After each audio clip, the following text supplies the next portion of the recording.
1947 में जब भारत का विभाजन हुआ तब केवल जमीन ही नहीं बटी थी, नदियां भी बट गई थी। उस समय पाकिस्तान के भीतर एक बड़ा डर था कि कहीं भारत पानी रोक न दे।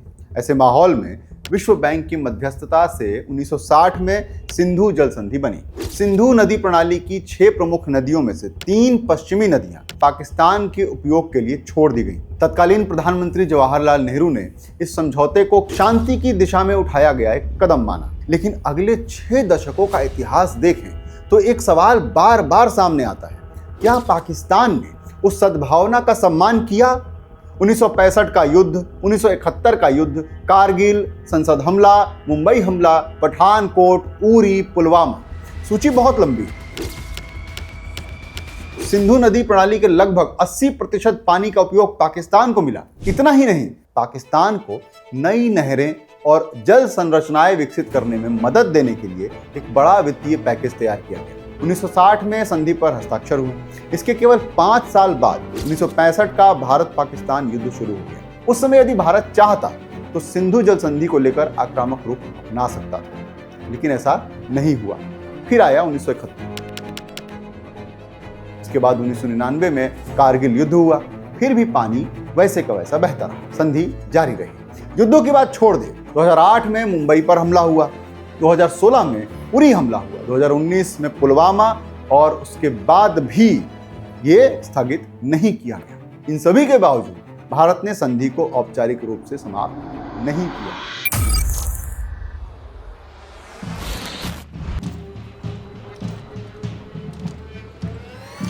नमस्ते, मेरा नाम है करुणेश और आज हम बात करेंगे भारत पाकिस्तान के बीच हुए सिंधु जल संधि के बारे में।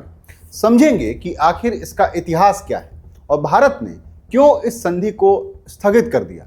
लेकिन उसके पहले अगर आप चैनल पर नए हैं तो फटाफट से चैनल को सब्सक्राइब कर लीजिए ताकि हम इस मैट्रिक्स में खो न जाएं और आप तक ऐसी और भी वीडियोस लगातार पहुंचती रहे।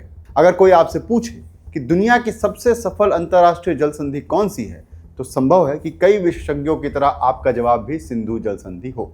लेकिन अगर वही व्यक्ति दूसरा सवाल पूछे कि दुनिया की सबसे विवादित और सबसे अधिक राजनीतिक बनाई गई जल संधि कौन सी है, तब भी जवाब शायद यही होगा, सिंधु जल संधि। ये कहानी सिर्फ नदियों की नहीं है, ये कहानी भरोसे की है। ये कहानी उस उम्मीद की है जो 1960 में भारत और पाकिस्तान के बीच पैदा हुई थी और उस भरोसे की भी है जो अगले 6 दशकों में बार बार टूटता रहा। 1947 में जब भारत का विभाजन हुआ तब केवल जमीन ही नहीं बटी थी, नदियां भी बट गई थी। पंजाब के खेत, सिंध की कृषि और पाकिस्तान की पूरी अर्थव्यवस्था उन नदियों पर निर्भर थी जिनका स्रोत भारत में था। उस समय पाकिस्तान के भीतर एक बड़ा डर था कि कहीं भारत पानी रोक न दे। दूसरी तरफ भारत के पास ये वैध तर्क था कि नदियों का उद्गम उसके क्षेत्र में है, इसलिए उसे अपने विकास के लिए उनका उपयोग करने का पूरा अधिकार होना चाहिए। ऐसे माहौल में विश्व बैंक की मध्यस्थता से 1960 में सिंधु जल संधि बनी। यह कोई साधारण समझौता नहीं था। नदियों के पानी का बड़ा हिस्सा पाकिस्तान को मिला जबकि इनका उद्गम भारत में था। उस समय भारत की सोच स्पष्ट थी, नई आज़ादी मिली थी, विकास की ज़रूरत थी और नेतृत्व का यह मानना था कि यदि पड़ोसी देशों के साथ स्थिरता बनी रहे तो पूरे क्षेत्र का भविष्य बेहतर होगा। तत्कालीन प्रधानमंत्री जवाहरलाल नेहरू ने इस समझौते को केवल जल समझौता नहीं बल्कि शांति की दिशा में उठाया गया एक कदम माना। लेकिन अगले 6 दशकों का इतिहास देखें तो एक सवाल बार बार सामने आता है, क्या पाकिस्तान ने उस सद्भावना का सम्मान किया? 1965 का युद्ध, 1971 का युद्ध, कारगिल, संसद हमला, मुंबई हमला, पठानकोट, उरी, पुलवामा, सूची बहुत लंबी है। हर घटना के बाद यह सवाल और जोर से उठता गया कि आखिर दुनिया का कौन सा ऐसा देश होगा जो एक तरफ आतंकवादी हमलों का सामना करे और दूसरी तरफ उसी देश को अपनी सबसे महत्वपूर्ण नदियों का पानी भी देता रहे। किसी भी अंतर्राष्ट्रीय समझौते का मूल्यांकन करने का सबसे आसान तरीका है कि भावनाओं और राजनीतिक नारों को कुछ देर के लिए अलग रख दिया जाए और केवल तथ्यों को देखा जाए। सिंधु जल संधि के मामले में भी यही करना चाहिए, क्योंकि जब हम केवल आंकड़ों और समझौते की वास्तविक शर्तों को देखते हैं तब एक बात बिल्कुल स्पष्ट दिखाई देती है। भारत ने इस समझौते में जितनी रियायतें दी वे दुनिया की अधिकांश जल संधियों की तुलना में कहीं ज़्यादा थी। यहाँ एक महत्वपूर्ण बात समझना बहुत ज़रूरी है। आमतौर पर अंतर्राष्ट्रीय जल कानूनों में अप स्ट्रीम यानी ऊपरी धारा वाली देश को काफी मजबूत स्थिति प्राप्त होती है, क्योंकि नदी का स्रोत उसके क्षेत्र में होता है। वो बांध बना सकता है, जलाशय बना सकता है, अपने विकास के लिए पानी का उपयोग कर सकता है। लेकिन सिंधु जल संधि में भारत ने अपने इस प्राकृतिक लाभ का एक बड़ा हिस्सा छोड़ दिया। कुछ जल प्रवाह की दृष्टि से देखें तो सिंधु नदी प्रणाली के लगभग 80% पानी का उपयोग पाकिस्तान को मिला, जबकि भारत के हिस्से में केवल 20% पानी आया। दूसरे शब्दों में कहें तो जिन नदियों का जन्म भारत की धरती पर होता है, उनका अधिकांश जल उपयोग पाकिस्तान को सौंप दिया गया। यह केवल एक तकनीकी व्यवस्था नहीं थी, यह भारत द्वारा दिखाई गई राजनीतिक उदारता भी थी। इतना ही नहीं, संधि लागू करने के लिए भारत ने आर्थिक योगदान भी दिया। पाकिस्तान को नई नहरें और जल संरचनाएं विकसित करने में मदद देने के लिए एक बड़ा वित्तीय पैकेज तैयार किया गया, जिसमें भारत ने भी अपना योगदान दिया। यानी भारत केवल पानी छोड़कर ही नहीं हट गया, बल्कि उसने उस व्यवस्था को खड़ा करने में भी सहयोग किया, जिससे पाकिस्तान अपने कृषि क्षेत्र को सुरक्षित कर सके। लेकिन इस पूरी कहानी का दूसरा पहलू भी है, जिस पर अक्सर कम चर्चा होती है। भारत को पश्चिमी नदियों पर कुछ सीमित अधिकार दिए गए थे। भारत इन नदियों पर run of the river hydro electric project बना सकता था, सीमित सिंचाई कर सकता था और कुछ मात्रा में जल भंडारण भी कर सकता था। लेकिन वर्षों से पाकिस्तान ने भारत की लगभग हर बड़ी परियोजना पर आपत्ति उठाई है, चाहे वो बगलिहार परियोजना हो, किशन गंगा परियोजना हो या दूसरी हाइड्रो पावर परियोजनाएं। पाकिस्तान बार बार अंतर्राष्ट्रीय मंचों का दरवाजा खटखटाता रहा है। यह संधि पाकिस्तान को सुरक्षा देने के लिए बनाई गई थी, भारत के वैध विकास अधिकारों को रोकने के लिए नहीं। लेकिन कई बार ऐसा प्रतीत हुआ कि पाकिस्तान ने संधि की भावना से अधिक उसकी प्रक्रियाओं का उपयोग भारत की परियोजनाओं को धीमा करने के लिए किया है। आखिर एक समझौते में भारत और कितनी रियायत देगा? भारत ने नदियों के जल का बड़ा हिस्सा छोड़ा, युद्धों के दौरान भी संधि को बनाए रखा, आतंकवादी हमलों के बाद भी इसे समाप्त नहीं किया। और फिर भी जब भारत अपने हिस्से का वैध अधिकार का उपयोग करना चाहता है, तो उसे लगातार आपत्तियों और कानूनी चुनौतियों का सामना करना पड़ता है। पाकिस्तान अंतर्राष्ट्रीय मंचों पर अक्सर यह दावा करता है कि सिंधु जल संधि उसकी जीवन रेखा है। यह बात काफी हद तक ठीक भी है। पाकिस्तान की कृषि, उसके कई शहर और उसकी अर्थव्यवस्था इस नदी प्रणाली पर निर्भर हैं। लेकिन जब किसी देश को इतने बड़े स्तर पर लाभ मिला है, तब क्या उसकी भी ये जिम्मेदारी नहीं बनती कि वो उस विश्वास और सद्भावना का सम्मान करे जिसके आधार पर यह समझौता अस्तित्व में आया था? इन नदियों का उद्गम भारत या भारतीय नियंत्रण वाले क्षेत्र में है। सामान्य परिस्थितियों में कोई भी अपस्ट्रीम देश अपने जल संसाधनों पर इतना व्यापक नियंत्रण छोड़ने को तैयार नहीं होता। यदि उदाहरण के लिए देखें तो चीन ब्रह्मपुत्र पर अपने अधिकारों को लेकर बेहद संवेदनशील है। तुर्की टिग्रिस और यूफ्रेट्स पर अपनी रणनीतिक स्थिति का उपयोग करता है। मिस्र और इथियोपिया के बीच नील नदी को लेकर वर्षों से तनाव बना हुआ है। लेकिन भारत ने सिंधु प्रणाली में अपने प्राकृतिक लाभ का एक बड़ा हिस्सा स्वेच्छा से छोड़ दिया था। उस समय भारत के सामने अपनी भी खुद की चुनौतियां थीं। देश नया नया स्वतंत्र हुआ था, खाद्यान्न संकट था, सिंचाई परियोजनाओं की आवश्यकता थी, पंजाब, राजस्थान और उत्तर भारत के बड़े हिस्सों को विकास के लिए पानी चाहिए था। इसके बावजूद भारत ने यह निर्णय लिया कि क्षेत्रीय स्थिरता और भविष्य की शांति अधिक महत्वपूर्ण है। सिंधु जल संधि की सबसे बड़ी विशेषता ये नहीं है कि इसमें पानी कैसे बांटा गया है। इसकी सबसे बड़ी विशेषता ये है कि ये उन परिस्थितियों में भी जीवित रही जिनमें अधिकांश अंतर्राष्ट्रीय समझौते टूट जाया करते हैं। 1960 में संधि पर हस्ताक्षर हुए। इसके केवल 5 साल बाद 1965 का भारत पाकिस्तान युद्ध शुरू हो गया। यह कोई छोटा सीमा विवाद नहीं था। दोनों देशों की सेनाएं आमने सामने थी, हजारों सैनिक युद्ध में शामिल थे। उस समय यदि भारत चाहता तो सिंधु जल संधि को लेकर आक्रामक रुख अपना सकता था, लेकिन ऐसा नहीं हुआ। फिर आया 1971। यह युद्ध केवल सीमित सैन्य संघर्ष नहीं था। उस समय युद्ध की वजह से पाकिस्तान का विभाजन हुआ और बांग्लादेश का जन्म हुआ। किसी भी देश के लिए यह उसके इतिहास की सबसे बड़ी रणनीतिक हारों में गिनी जाएगी। लेकिन इस युद्ध के बाद भी भारत ने सिंधु जल संधि को नहीं छेड़ा। इसके बाद 1999 में कारगिल युद्ध हुआ। पाकिस्तान समर्थित घुसपैठियों ने भारतीय क्षेत्र में कब्जा करने के लिए कोशिश की। भारतीय सेना ने भारी कीमत चुकाकर उन इलाकों को वापस लिया। देश भर में पाकिस्तान के खिलाफ भारी गुस्सा था। फिर भी पानी वैसे का वैसा बहता रहा, संधि जारी रही। युद्धों की बात छोड़ दे तो पिछले कई दशकों में आतंकवाद भारत पाक संबंधों का सबसे बड़ा मुद्दा रहा है।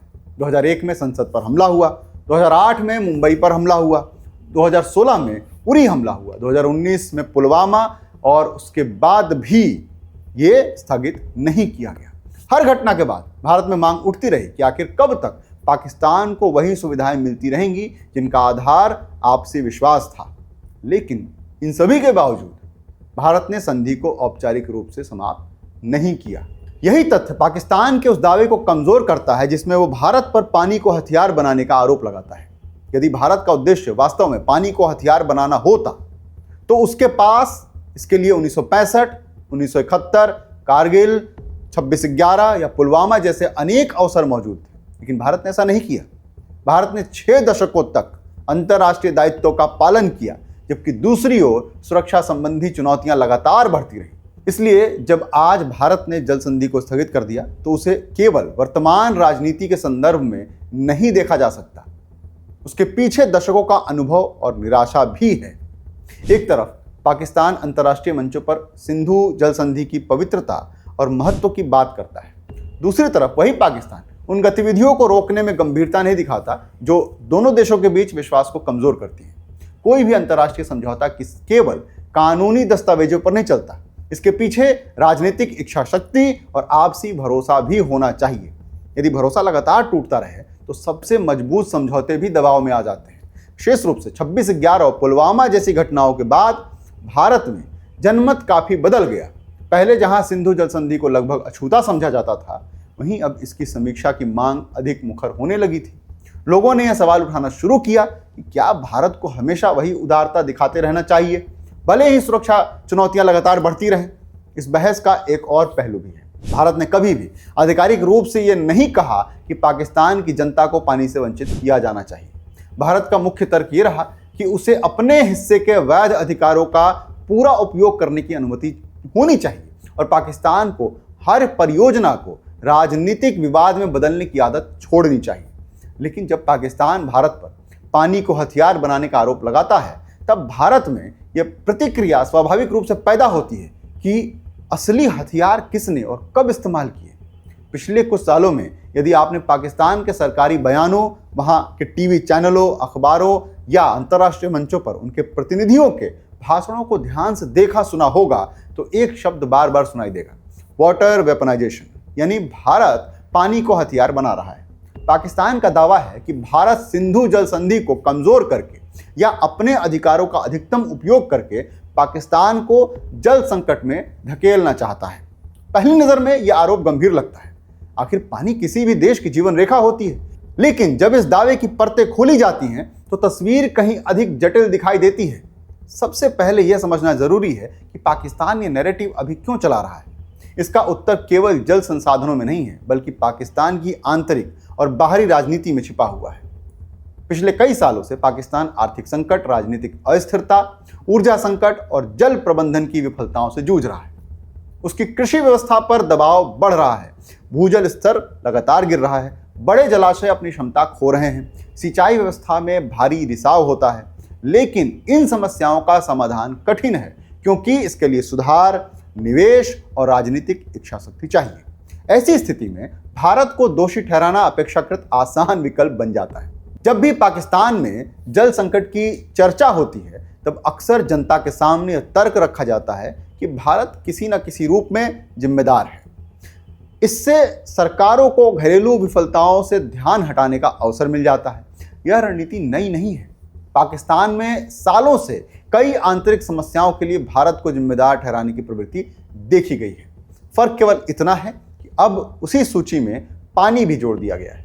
हाल के सालों में यूरोप और अन्य अंतर्राष्ट्रीय मंचों पर पाकिस्तान समर्थित कुछ कार्यक्रमों में यह तर्क रखा गया कि भारत सिंधु जल संधि का इस्तेमाल दबाव बनाने के लिए कर रहा है। कुछ मंचों पर इसे वैश्विक जल न्याय का मुद्दा बनाकर पेश करने की कोशिश की गई। मान लेते हैं कि भारत वास्तव में पानी को हथियार बना रहा है, तो फिर 1960 से लेकर 2025 तक पाकिस्तान को मिलने वाला विशाल जल प्रवाह क्यों जारी रहा? आखिर 1965, 1971 कारगिल जैसे युद्धों के दौरान भारत ने पानी क्यों नहीं रोका?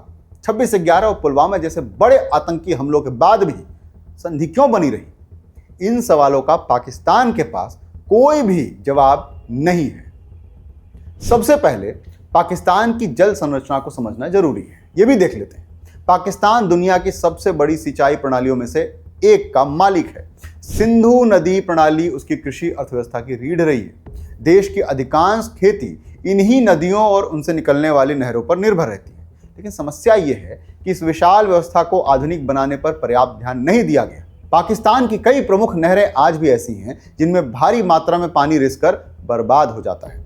विभिन्न अध्ययनों में ये बात सामने आई है कि सिंचाई के लिए छोड़े गए पानी का बड़ा हिस्सा खेतों तक पहुंचने से पहले ही नष्ट हो जाता है।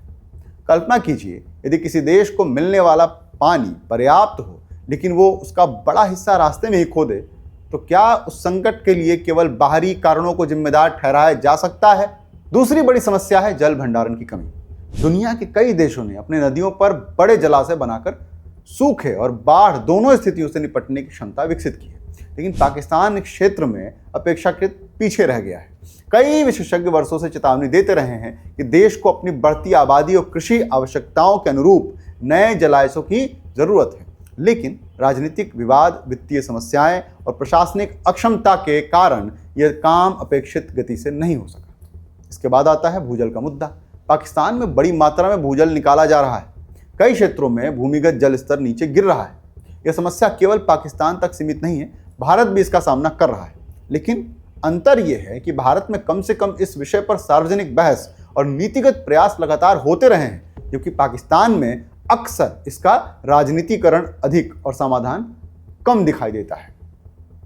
कृषि नीति भी एक बड़ी समस्या है।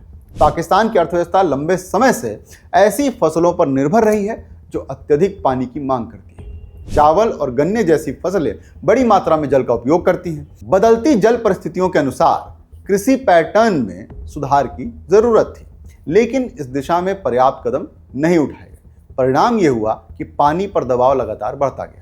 अब एक और महत्वपूर्ण पहलू पर ध्यान दीजिए। पाकिस्तान के भीतर ही पानी को लेकर गंभीर राजनीतिक संघर्ष मौजूद है। सिंध प्रांत अक्सर आरोप लगाता है कि पंजाब अधिक पानी ले जाता है। बलूचिस्तान में भी जल वितरण को लेकर असंतोष देखा जाता है। छोटे प्रांतों का तर्क यह है कि राष्ट्रीय स्तर पर जल संसाधनों का वितरण निष्पक्ष नहीं है। यदि किसी देश के भीतर ही पानी के बंटवारे को लेकर इतने बड़े विवाद हों, तो हर समस्या का कारण भारत को बताना वास्तविकता का पूरा चित्र प्रस्तुत नहीं करता। जब पाकिस्तान अंतर्राष्ट्रीय मंचों पर सिंधु जल संधि की बात करता है, तब आमतौर पर यह तस्वीर पेश की जाती है कि देश की जल समस्याओं का मुख्य कारण भारत है। लेकिन यदि पाकिस्तान के अंदर झांका जाए तो एक अलग कहानी दिखाई देती है। यह कहानी भारत और पाकिस्तान की नहीं है, बल्कि पाकिस्तान के अपने प्रांतों की है। यह कहानी सिंध बनाम पंजाब की है, बलूचिस्तान के शिकायतों की है और उन राजनीतिक संघर्षों की है जिनके बारे में अंतर्राष्ट्रीय मंचों पर बहुत कम चर्चा होती है। पाकिस्तान की राजनीति और अर्थव्यवस्था में पंजाब का प्रभाव सबसे अधिक माना जाता है। देश की आबादी का बड़ा हिस्सा पंजाब में रहता है। सेना और नौकरशाही में भी पंजाब की मजबूत स्थिति रही है। वर्षों से सिंध और बलूचिस्तान जैसे प्रांतों में यह भावना बनी रही कि राष्ट्रीय संसाधनों के वितरण में पंजाब को प्राथमिकता मिलती है। पानी का मुद्दा भी इसी विवाद का हिस्सा बन गया। सिंध प्रांत की सबसे बड़ी शिकायत ये रही कि सिंधु नदी का जो पानी है वो ऊपर की ओर स्थित पंजाब में अधिक इस्तेमाल कर लिया जाता है, जिसके कारण नीचे के जो क्षेत्र हैं वहां तक पर्याप्त जल नहीं पहुंच पाता। सिंध के किसान और स्थानीय राजनीतिक दल अक्सर आरोप लगाते रहे हैं कि उन्हें उनके हिस्से का पानी नहीं मिलता। कई बार यह मुद्दा इतना बड़ा हो गया कि प्रांतीय स्तर पर राजनीतिक आंदोलन खड़े हो गए। सिंध की चिंता केवल खेती तक सीमित नहीं है। सिंधु नदी जब अरब सागर में गिरती है, उससे पहले उसका पर्याप्त प्रवाह होना जरूरी है।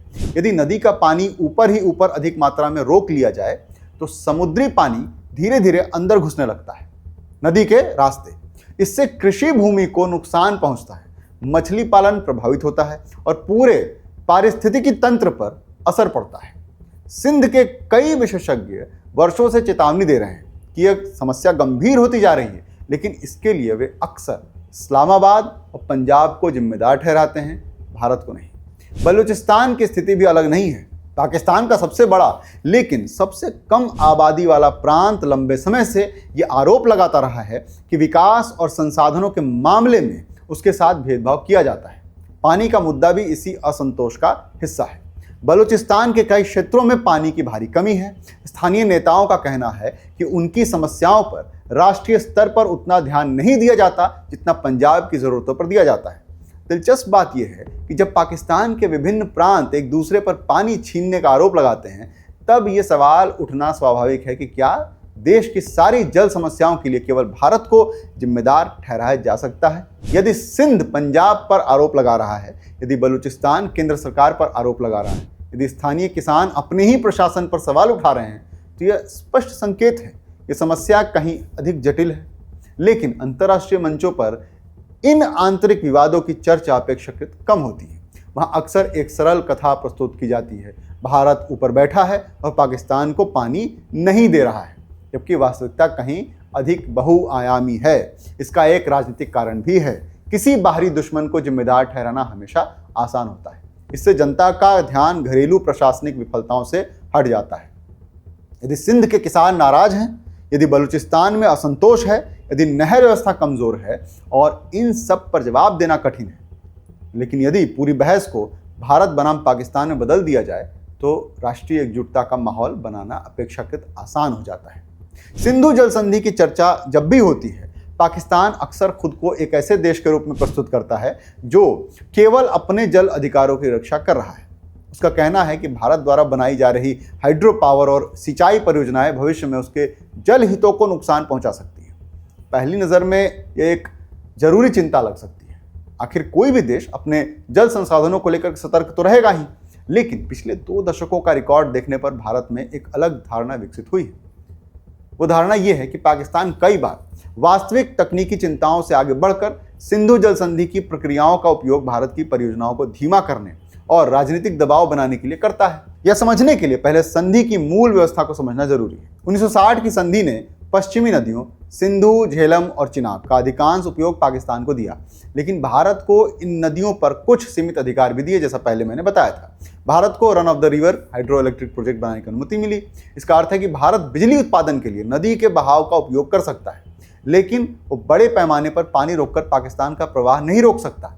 इसी तरह सीमित सिंचाई और सीमित जल भंडारण की भी अनुमति दी गई। समस्या तब शुरू हुई जब भारत ने इन अधिकारों का उपयोग करना शुरू कर दिया। लगभग हर बड़ी परियोजना पर पाकिस्तान ने आपत्ति दर्ज कराई। सबसे चर्चित उदाहरणों में से एक है बगलिहार परियोजना। यह चिनाब नदी पर बनाई गई हाइड्रो पावर परियोजना थी। पाकिस्तान ने दावा किया कि इसके डिजाइन से भारत को पानी नियंत्रित करने की अतिरिक्त क्षमता मिल जाएगी। मामला अंतर्राष्ट्रीय स्तर तक पहुंचा। अंततः एक विशेषज्ञ की समीक्षा हुई।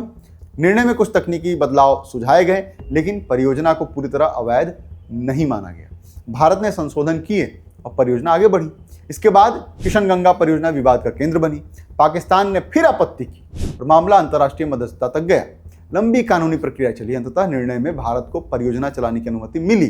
हालांकि कुछ शर्तें भी लगाई गई, लेकिन इस पूरी प्रक्रिया में सालों का समय लग गया। भारतीय दृष्टिकोण से यही सबसे बड़ा सवाल उठता है। यदि हर परियोजना पर आपत्ति दर्ज की जाएगी, हर मामले को अंतर्राष्ट्रीय विवाद बनाया जाएगा और हर विकास कार्य को सालों तक कानूनी प्रक्रिया में उलझाया जाएगा, तो क्या यह वास्तव में केवल जल सुरक्षा का मामला है या फिर इसके पीछे एक व्यापक राजनीतिक रणनीति भी है?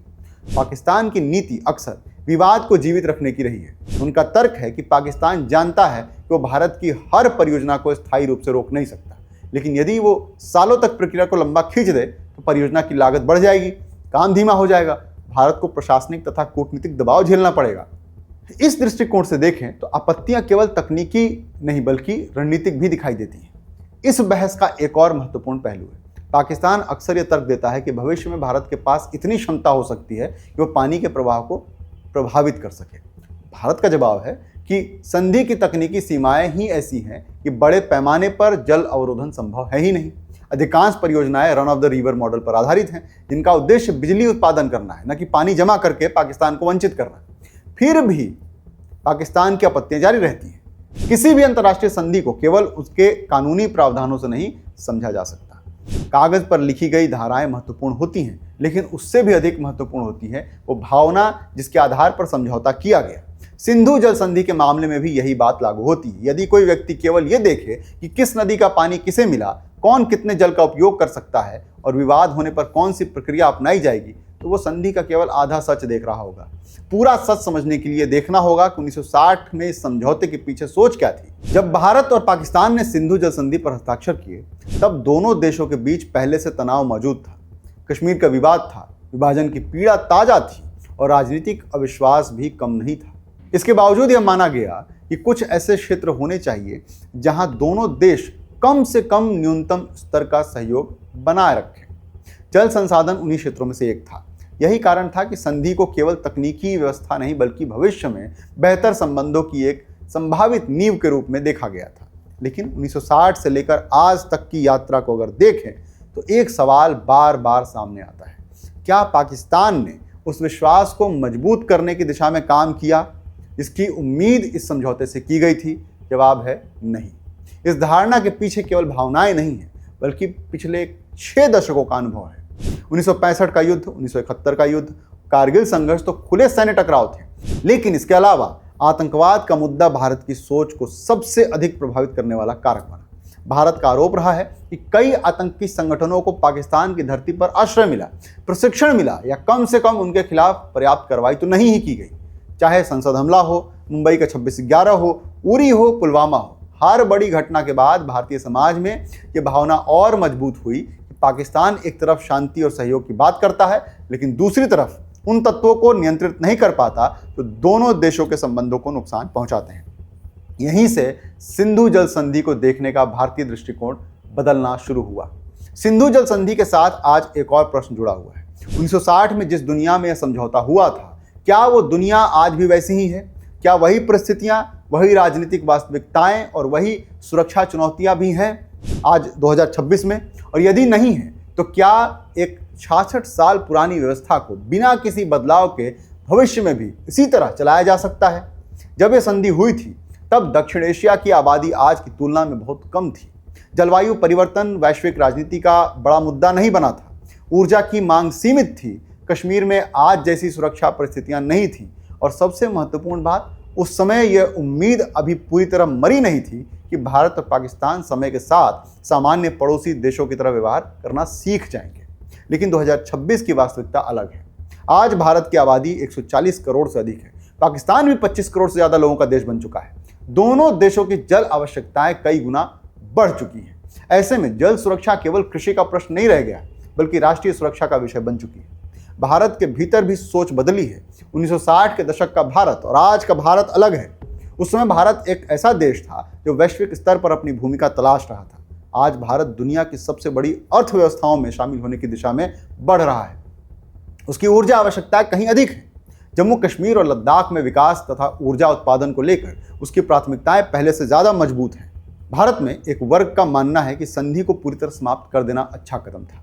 उनका तर्क है कि पाकिस्तान ने दशकों तक उस विश्वास का सम्मान नहीं किया जिस पर यह समझौता आधारित था। आतंकवाद, सीमा पार घुसपैठ और लगातार शत्रुतापूर्ण गतिविधियों के बाद भारत पर यह नैतिक दायित्व नहीं रह जाता कि वह हमेशा पुरानी उदारता दिखाती रहे। लेकिन दूसरी तरफ एक दूसरा दृष्टिकोण भी है। किसी भी संधि को समाप्त करना आसान होता है लेकिन उसके परिणामों को संभालना कठिन होता है। सिंधु जल संधि केवल भारत और पाकिस्तान के बीच का समझौता नहीं था। यह अंतर्राष्ट्रीय स्तर पर भी एक महत्वपूर्ण दस्तावेज माना जाता है। यदि भारत अचानक इसे खत्म कर दे तो इसका कूटनीतिक प्रभाव भी पड़ सकता है। इसलिए दूसरी दृष्टिकोण ये कहती है कि भारत को संधि समाप्त करने के बजाय इसके भीतर मौजूद अपने अधिकारों का अधिकतम उपयोग करना चाहिए। 1960 में यह समझौता इस उम्मीद के साथ किया गया था कि पानी सहयोग का पुल बनेगा। लेकिन 6 दशक बाद स्थिति यह है कि वही पानी अब दोनों देशों के बीच अविश्वास की चर्चा का विषय बना हुआ है। 2026 में खड़ा भारत अब 1960 वाला भारत नहीं है। उसकी अपेक्षाएं बदली हैं, उसकी रणनीति बदली है और उसकी प्राथमिकताएं भी बदली हैं।